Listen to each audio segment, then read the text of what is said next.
자신의 비즈니스 모델뿐만 아니라 제공하는 서비스의 기능 하나까지도 이분은 자신이 결정하지 않는 걸 여러분 동영상을 통해서 보셨을 것입니다.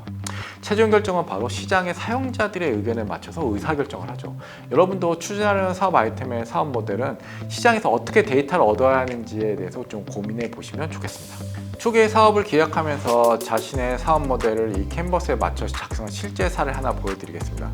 이분은 캠핑을 취미로 하시는 분들이 늘어나면서 캠핑 관련 용품의 수요가 늘어나는 것을 확인했습니다. 근데 캠핑 용품들이 대체로 1년에 몇 해 사용하지 않는 것도 발견하게 되죠. 그래서 신품과 중고 용품 사이에 그 차이가 거의 없는데 가격은 또 둘이 또 상당한 차이를 보이고 있다고 합니다. 그래서 중고거래 장터도 이 분야에 특화되는 시장이 거의 없고 특이한 용품은 해외에서 중고라도 수입해 쓰는 캠퍼들이 있다는 것을 확인하게 되면서 이를 기회로 보고 캠핑 용품에 대한 중고거래 장터를 이분이 만들게 되었습니다. 가장 중요해서 가운데 위치한 가치내에 보면 편리성, 과시욕, 즐거움, 합리적 소비, 안전거래로 정리되어 있습니다. 이 모델이 성공적으로 시장에 안착해서 그 성공률에 도출한 형태라면 이 정도로 정리해서 또 사실 별 문제 없을 것입니다. 하지만 새로운 사업기에 맞춰 여러분이 이 사업에 도전하기 위해서 시장 조사를 겸할 수 있도록 하기 위해서는 이 가치에 대해서 고객들이 어떻게 인지하는지 측정 가능해야 합니다. VPC에 나오는 개인이 아니라 개인 크리에이터 형태로 정리해야 합니다. 그래야 측정이 가능한 거죠. 그럼 예를 들어 중고거래 정보를 수집하고 거래하는데 평균 5개 정도의 키워드와 10개 정도의 화면 전화를 진행해야 한다면 자신의 경우는 2개 정도 키워드 혹은 동일 수의 키워드라도 5개 정도의 화면 전화를 통해 가지고 행동을 반으로 줄이기 때문에 편리함을 즐길 수 있다. 이런 식인 거죠. 그렇다면 그 10개의 화면 전화를 위한 활동이 5개의 화면 전화 활동으로 줄어드는 고객이 가치를 여부를 확인할 수 있는 거죠. 합리적 소비 같은 경우는 어떤가요? 대부분의 거래 사이트들이 모두 제시하는 내용입니다. 차별화된 사항이 아니라면 가치 있다고 생각하기 어렵습니다.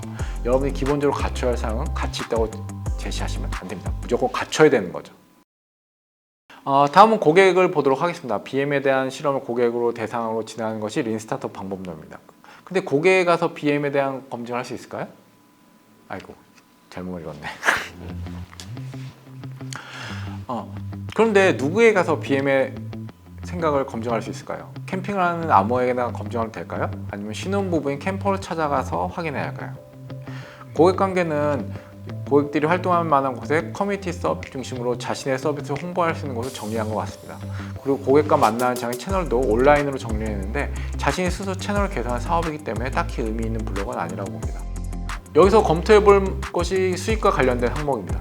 중고거래에 필요한 가치를 고객에게 제공하기 때문에 중고거래 수수료는 당연해 보입니다. 그리고 중고물품이라고 하더라도 공동구매 등을 진행할 수 있다면 크라우드 펀딩도 괜찮을 것 같습니다. 그런데 광고료는 누가 내죠? 데이터에 대한 수요는 누가 대상일까요? BM 어디에도 없는 주제가 갑자기 수익이 나온 것이죠. 갑자기 연계성이 떨어집니다. 광고를 낼 사람에게 이 수익은 가치가 획득하기 위해서 이 BM에 참여하는지 이 광고를 낼 주체는 어떤 역할을 하는지가 여기 없습니다. BM에 나온 내용들은 다른 항목과 연계되어서 사업을 설명할 수 있어요. 다음은 핵심 활동을 보면 고객 유치를 위한 고객관계와 채널 등의 활동, 그리고 가치 제한의 안전거래를 위한 것으로 보이는 제품 검증 활동들이 보입니다.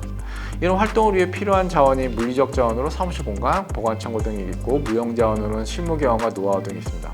좀 더 구체적으로 이런 사업을 위해 필요한 실무 경험과 노하우가 정의되면 더 좋겠지만 지명관계상 생략했다고 보면 수 있겠습니다. 그리고 인적 자원으로 프로그래머 디자인을 넣었습니다. 팀원이나 활용 가능한 인원을 구별했다는 뜻이겠죠. 키가 들어가는 마지막 블록인 파트너는 전부 회사로 정의되어 있습니다. 여러분이 가치 있는 것을 만들 수 있는지도 좀 검증해야 하기 때문에 이 역시도 사람으로 정의하는 것이 좋겠습니다. 회사는 여러분이 제시하는 가치를 검토할 수 있고 그 회사에 누군가가 검토를 할 것이니까 그 가능하면 그 사람이 누군가 고민해보고 정의내려야 합니다. 물론 접근해보고 아니라면 다른 사람으로 바꾸면 되는 거죠. 이 부분은 해당 산업 구조를 알지 못하면 구현 가능을 평가할 수 없기 때문에 외부에서 평가하기 쉽지 않은 부분입니다. 하지만 이 구조를 제대로 이해하고 있는지는 비용 구조를 보면 또 알 수 있습니다.